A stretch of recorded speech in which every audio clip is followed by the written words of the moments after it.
Assalamualaikum warahmatullahi wabarakatuh. Halo,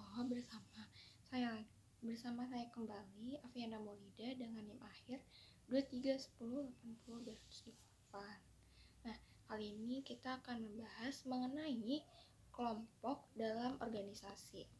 Nah, sebelumnya apa sih itu kelompok?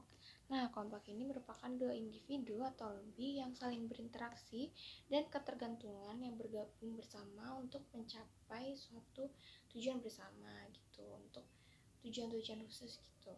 Nah, klasifikasi dari kelompok ini tuh ada dua. Yang pertama itu ada formal dan non formal. Nah, yang formal itu seperti apa? Formal itu mereka itu memiliki struktur organisasi, kemudian memiliki tugas serta pekerjaan yang jelas pada setiap bagiannya. Kemudian perilakunya itu juga diarahkan untuk mencapai suatu tujuan organisasi gitu.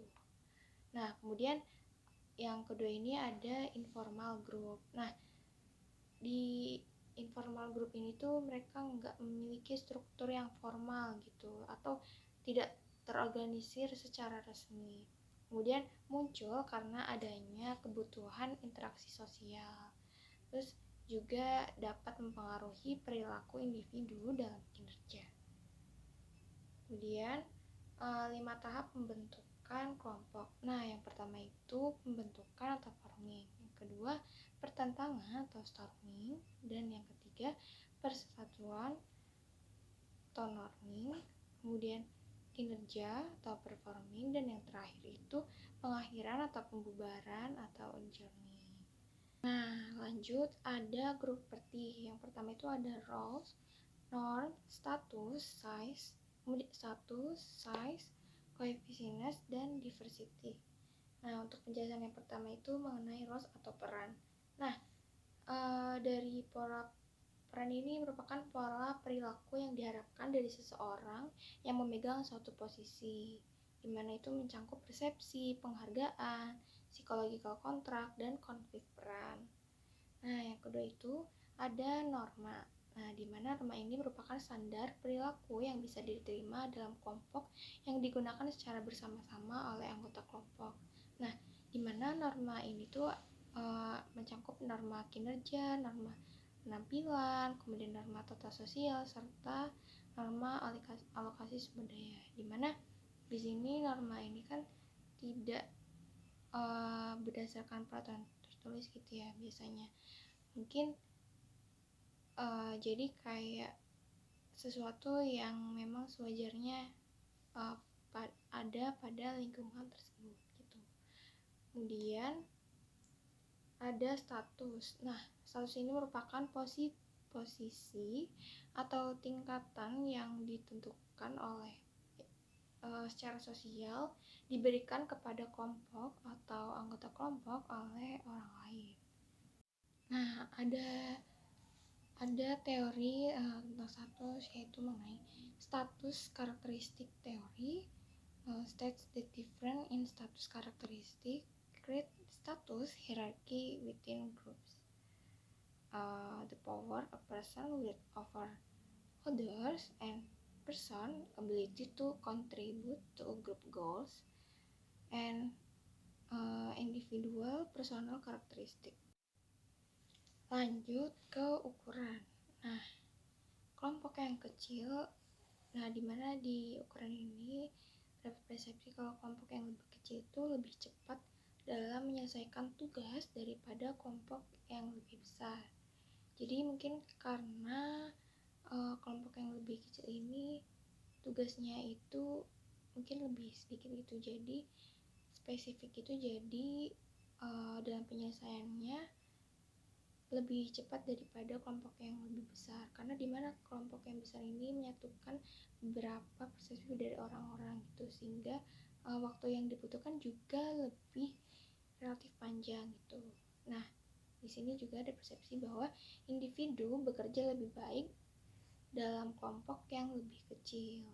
Jadi kalau misalnya individu dalam konteks kelompok besar itu mungkin nanti kinerjanya kurang terlihat gitu, karena terbagi-bagi oleh anggota yang lain gitu, sehingga kontribusi individu apabila di dalam kelompok kecil biasanya tuh lebih besar gitu dibandingkan pada kelompok yang besar gitu.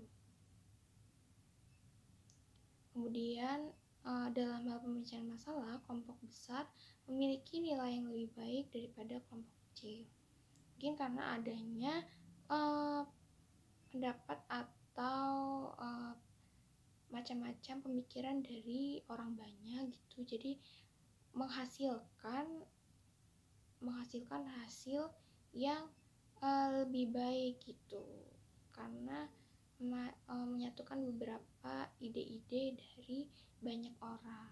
Kemudian social loving the tendency for individual to expend less effort when working collectively than when alone.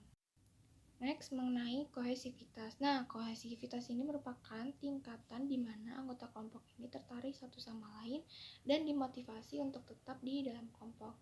Di mana peningkatan kepadaan kelompok ini membuat kelompok yang lebih kecil, kemudian mendorong kesepakatan dengan anggota kelompok, kemudian meningkatkan waktu bersama anggota kelompok, serta meningkatkan status kelompok dan merasakan kesulitan dalam kelompok. Nah, selain itu juga mendorong persaingan dengan kelompok lain, kemudian memberikan penghargaan kepada kelompok dan bukan kepada pribadi. Dan yang terakhir itu mengisolasi kelompok secara fisik. Nah, lanjut mengenai keberagaman. Nah, di mana di dalam keragaman ini tingkat kesamaan anggota kelompok atau berbeda satu sama lain.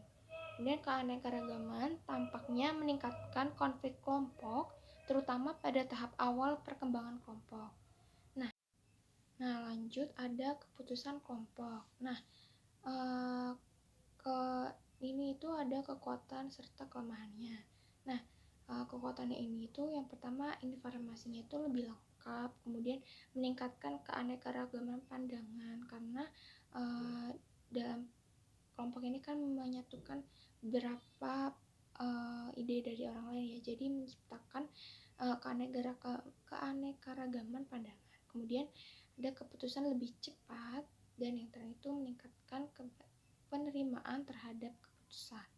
Nah, selain itu juga ada kelemahannya, di mana yang pertama itu lebih lambat, kemudian meningkatkan tekanan untuk menyesuaikan diri, terus ada dominasi oleh satu atau beberapa anggota, dan yang terakhir itu tanggung jawab menjadi tidak pasti. Nah, teknik pengambilan keputusan dalam kelompok ini itu yang pertama itu ada interaksi kelompok, di mana anggota-anggota kelompok itu harus saling berinteraksi satu sama lain. Kemudian brainstorming, yaitu proses lebih lanjut yang secara khusus membahas semua alternatif sambil menahan semua kritik terhadap alternatif tersebut. Terus yang ada teknik nominal kelompok, di mana metode ini tuh diambil berdasarkan pengumpulan gagasan mereka secara sistematik namun tetap independen. Nah, dan yang terakhir itu ada pertemuan elektronik, di mana pertemuan ini itu anggota-anggota itu saling berinteraksi dengan komputer serta memungkinkan adanya pemberian pesan tanpa nama dan pemberian suara. Jadi sifatnya anonim gitu. Nah, sekian materi mengenai kelompok dalam organisasi. Terima kasih. Wassalamualaikum warahmatullahi wabarakatuh.